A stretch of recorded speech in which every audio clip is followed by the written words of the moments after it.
افغانانو سره د پاکستان دا رذالت او منافقت وګورئ.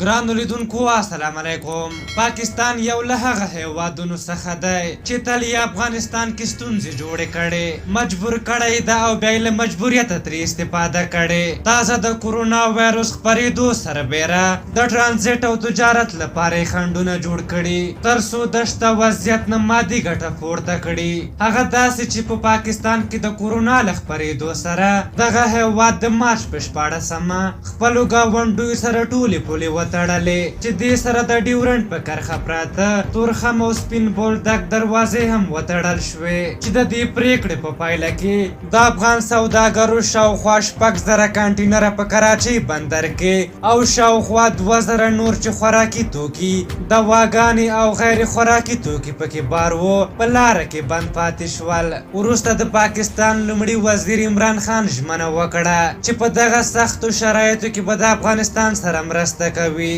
او د سپین بولدک لاره به خلاصه کړي.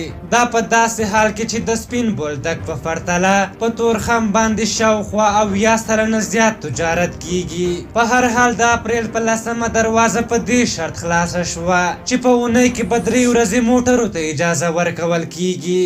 همداراز پر دروازو باندې کاري ساعتونه چې څه موده مخکې 24 ساعتونو ته لوړ شوي وو 10 ساعتونو ته راکم شول. دا شرط هم کېښودل شو چې دا مالونه به سلسله معاینه یا سکن کیږي. حال دا چې د افغانستان او پاکستان ترانزیټي او تجارتي تړون افټا په رڼا کې باید تر 100 مالونه معاینه شي. په دې اساس په اونۍ کې یوازې شاوخوا 2,500 موټر افغانستان ته داخلېدای شول چې دا شمېر پخوا 50,000 موټرو ته نږدې و. په دې صورت که موږ وغواړو چې 7,000 کانټینرونه هیواد ته راولېږدو نو 3 میاشتې وخت به ونیسي. خو پاکستان ولې دغه مالونه ځنډوي؟ کله چې یو کانټینر بندر ته رارسیږي نو تجار ته باید یوې اونۍ کې دننه خپل مال تسلیم شي او له بندر نه یې وباسي. کله چې یاده موده کې یو تجار ونه توانیږي خپل کانټینر وباسي نو هر کانټینر باندې د هرې ورځې په حساب د بندر جریمه اخیستل کیږي. که یو 40 فوټه کانټینر په بندر کې یوه میاشت ایثار پاتې شي نو شاوخوا $500 یوازې ډیمرج جریمه پرې راځي.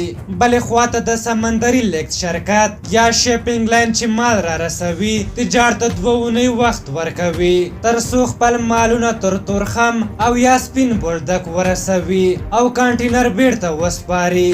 دا چې افغان تجاران په بندر کې په ناحقه ځنډ سره بلد دي نو شرکت ته اضافه روپۍ ورکوي او د 2 اونیو پر ځای 4 اونۍ وخت اخلي تر څو خپل مالکوز او کانټینر بیرته وسپاري. که شرکت ونه توانیږي چې په یاده موده کې کانټینر بیرته وسپاري نو د ورځې تر $80 د ایثارولو جریمه باید ورکړي. په دې حساب کې د مارچ له شروع نه په پاکستان کې ایثار شاوخوا 8,000 کانټینرونو لپاره د ډیمریج او ایثارولو جریمه په سرسري توګه هم محاسبه کړو نو د افغان تجار لپاره تاوان او د پاکستان ګمرک لپاره ګټه میلیونونو ډالرو ته رسیږي.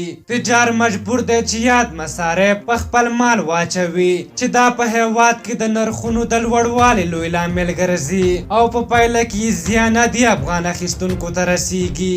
څه بې غیرت او منافق ګاونډي لرو. په هر حال تاسو د پاکستان د دغه منافقت په هکله څه نظر لرئ؟ خپل نظرونه راته په کومنټ کې ولیکئ. که زموږ ویډیو مو خوښه شوې وي ضرور یې لایک کړئ. تر بلې ویډیو مو په لیوه بخښونکي خدای سپارم. د الله په امان.